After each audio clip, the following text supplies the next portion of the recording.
Hi, I'm Nick. I'm Brando. And I'm Keith. And this is a Beyond the Box Kickstarter preview of Demon Espionage.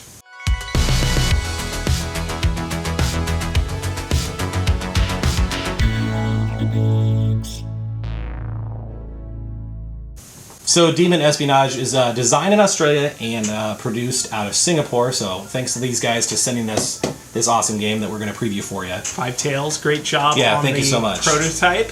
So what you're trying to do is capture as many of these, you can see on the back here, crystal cards. These are actually souls. So the person or the team that gets the most of these wins the game.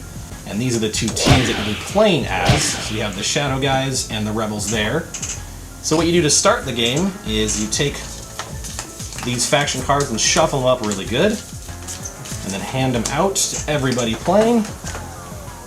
Put the fourth one to the side, and then you check out what team you're on. Now, you don't know who your teammate is and who your opponents are. You kind of have to try to figure it out through the course of the game. We didn't have super good luck in our playthroughs really doing that, so I guess we're not good like detectives in that sense.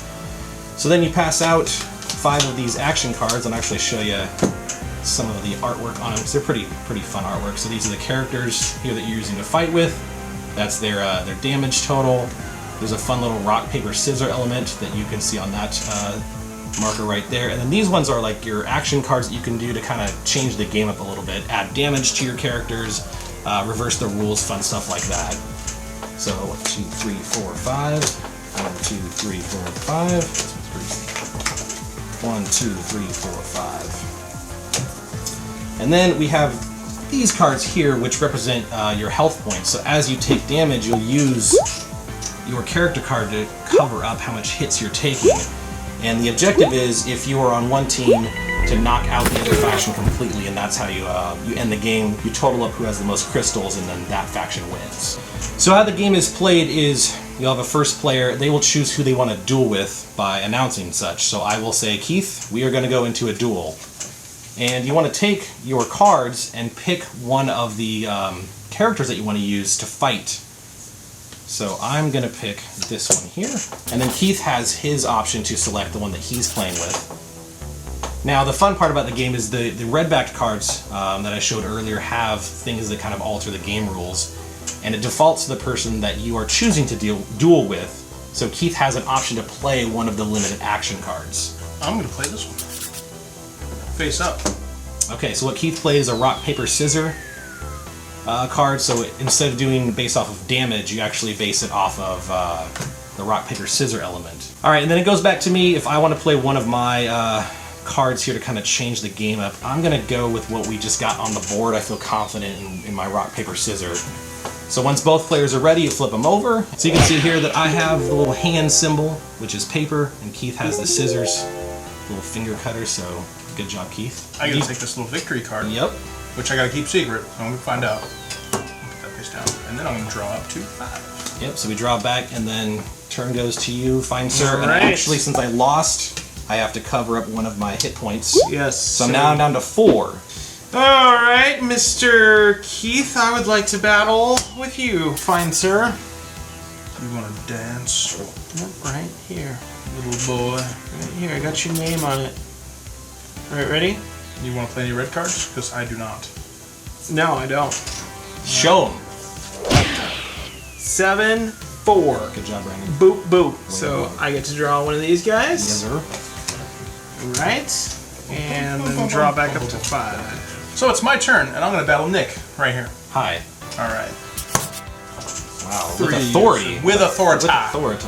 Okay. So I'm playing this card here. You can see it has a +2 damage modifier on it. So my card now has 2 extra, points of oomph. Mine too. Well, that's exciting. Because I have the same card. All right. Well, let's. I guess. I have another card I would like to play. Oh. I want to see if you're on my team. What this card does is it lets me peek one time at his person. And then once this card is played, it gets discarded from the game. So I'm going to put it over here. All right. There you go. There's my faction. Okay. So he is a thing that I could or could not be a part of. I don't know yet. Wow, that's very helpful. Okay. So All right. we're going to flip over. I think you got me. Just barely. Just barely. So, like we said earlier, play continues this way. You're just trying to figure out if you can who's in your team. Keith did a good job of playing the reveal card that let him find out that I was a teammate. Or an enemy.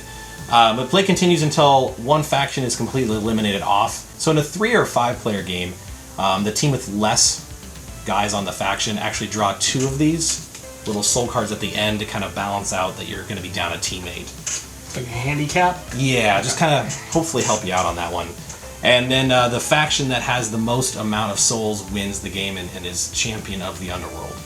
So, guys, this game goes on Kickstarter. I haven't gotten the start date yet. It's like any day now that's going to be going up from 5tails Studios. These guys are 5 college friends out of China. And, you know, I got to say, for what it is, it's a super light game. It is really easy to understand all the concepts and everything. It's super portable, so, you know, you could throw this in your little bag, take it to work or school, and play on like a lunch break or anything. So for that, I think, you know, for what it is, I love it. I think it's a great little game that just kind of, you know, something quick to play. There is a little bit of strategy involved to it, so it's not like super random or super luck based.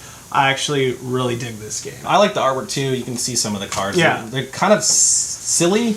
No, totally. But not like this is bad by silly. far my favorite one. Let's see if we can get a close up of him. Punkta is totally my favorite card. He's like this little greaser punk panda kid. Yeah, the artwork is fantastic for this. They had this done by somebody in Australia. I don't know if they listed it off the artist here. It just says designed in Australia, but awesome artwork. And for a prototype, yeah, the cards are phenomenal. feel awesome. This is really great. So yeah, 5tails did an amazing job. We will leave a link to their website so you can stay up to date with the Kickstarter if this is something that you'd be interested in backing. Mm-hmm. Keith, final thoughts? Love it. Love it? Keith loves it. Loves it so much, it's gonna... Alright guys, for BeyondTheBoxGaming.com, I do appreciate you watching. Please like and subscribe. I'm Brando. I'm Nick. And I'm Keith. Game on.